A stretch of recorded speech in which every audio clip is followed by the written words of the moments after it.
La DCP, pour dyskinésie ciliaire primitive, est une maladie génétique rare qui atteint les voies respiratoires hautes et basses de l'enfant et de l'adulte. On a des cils sur l'ensemble de nos épithéliums respiratoires, donc les bronches pour les voies respiratoires basses, et puis le nez et les tympans pour les voies respiratoires hautes. Ce cil a pour fonction principale d'évacuer les sécrétions dans les voies aériennes et dans les poumons. C'est cette anomalie de mouvement de ce cil, de sa fonction, qui entraîne la pathologie responsable de la dyskinésie ciliaire primitive. C'est une maladie rare auquel les soignants ne pensent pas toujours, et donc c'est une maladie probablement sous-diagnostiquée.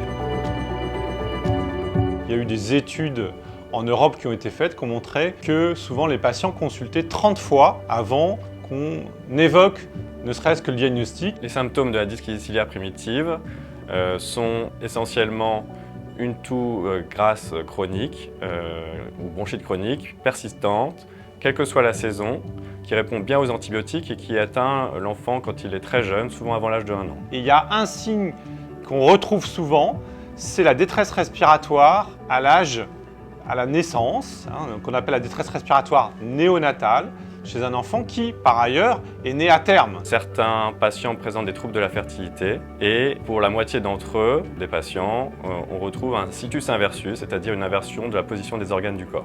C'est la plupart du temps dans l'enfance des otites à répétition qui commencent très tôt, avant même la première année de vie, qui se répètent énormément, qui résistent aux traitements médicaux comme les traitements antibiotiques. Et puis par la suite, c'est des otites qui vont être éventuellement opérées par des ORL qui vont mettre en place des aérateurs transtympaniques. Et lorsque l'aérateur est en place, au lieu de guérir la maladie, parfois ça peut l'aggraver puisqu'il y a des écoulements d'oreilles à répétition très importants. Par ailleurs, il y a également de l'encombrement nasal, qui sont souvent très encombrés. Mais c'est souvent au deuxième plan par rapport aux otites. Et puis plus le temps passe, plus les problèmes de nez s'aggravent et plus les problèmes d'oreille ont tendance à s'améliorer. En sachant que vers l'âge de 10-12 ans, les otites disparaissent plus ou moins alors que les problèmes de nez sont de plus en plus handicapants. Les otites sont beaucoup moins fréquentes chez l'adulte que chez l'enfant alors que les sinusites et les problèmes de nez et d'encombrement sont beaucoup plus fréquents chez les adultes que chez les enfants. On retrouve beaucoup d'adultes chez qui le diagnostic n'a pas été fait dans l'enfance, qui ont été opérés à plusieurs reprises du nez ou des sinus et qui ont le diagnostic tardivement parce que finalement les ORL n'ont pas réussi à guérir la sinusite et par ce fait le diagnostic est souvent retardé.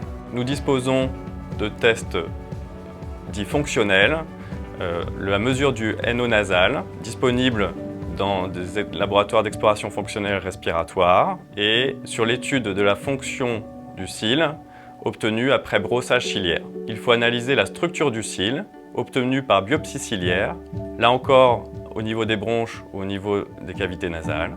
Cela conduit à la réalisation d'analyses génétiques pour identifier des gènes connus comme impliqués dans la dyskinésie ciliaire primitive. On identifie des gènes chez 85% des patients aujourd'hui. La fonction ciliaire, quand elle est anormale, empêche l'évacuation naturelle des sécrétions dans les bronches et au niveau du nez. Le kinésithérapeute, par des techniques de drainage de ces sécrétions, va aider et c'est l'atout majeur, le point majeur de la prise en charge de ces patients, que ce soit à l'âge adulte ou également chez les enfants.